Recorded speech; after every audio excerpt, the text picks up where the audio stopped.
నమస్కారం. Sai Shiva media house వార్తలకు స్వాగతం. నేను మీ సమీక్ష. నేటి జాతీయ ముఖ్యాంశాలు ఇప్పుడు చూద్దాం. రాజ్యసభకు నితీష్ కుమార్. బిహార్ రాజకీయాల్లో కీలక మలుపు. ఏకగ్రీవంగా ఎన్నికైన సీఎం నితీష్, నితిన్ నబీన్. యుద్ధం ముంగిట భారతీయులు. ఇరాన్ నుండి 550 మంది సురక్షిత తరలింపు. విదేశాంగ శాఖ అప్రమత్తం. బెంగాల్లో ఈసీ సంచలనం. ఎన్నికల వేళ డీజీపీ, కీలక అధికారులపై బదిలీవేటు. లడక్ గర్జన.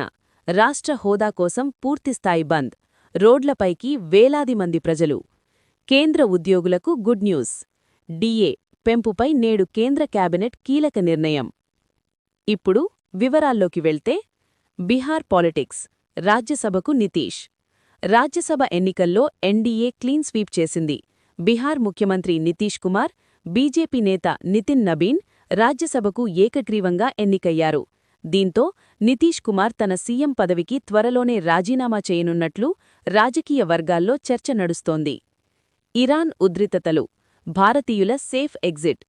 ఇరాన్ ఇజ్రాయెల్ మధ్య యుద్ధమేఘాలు కమ్ముకున్న వేళ కేంద్ర ప్రభుత్వం కీలక చర్యలు చేపట్టింది. ఇరాన్లో చిక్కుకున్న 550 మంది భారతీయులను ఆర్మేనియా మీదుగా స్వదేశానికి చేర్చారు. మిగిలిన వారిని కూడా క్షేమంలో తీసుకువచ్చేందుకు విదేశాంగ మంత్రి జైశంకర్ పర్యవేక్షిస్తున్నారు. బెంగాల్ ఎన్నికల వేడి. పశ్చిమ బెంగాల్ అసెంబ్లీ ఎన్నికల వేళ ఎన్నికల కమిషన్ కఠిన నిర్ణయాలు తీసుకుంటోంది. పారదర్శక ఎన్నికల కోసం బెంగాల్ డీజీపీతో పాటు పలువురు ఉన్నతాధికారులపై బదిలీవేటు వేసింది.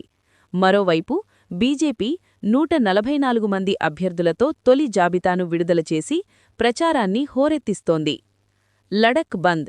రాజ్యాంగంలోని 6వ షెడ్యూల్ కింద రక్షణ కల్పించాలని, లడక్కు పూర్తి రాష్ట్ర హోదా ఇవ్వాలని డిమాండ్ చేస్తూ నేడు లడక్ వ్యాప్తంగా బంద్ కొనసాగుతోంది. ఎముకలు కొరికే చలిలోనూ ప్రజలు శాంతియుత నిరసనలు తెలుపుతున్నారు. ఉద్యోగులకు ఊరట.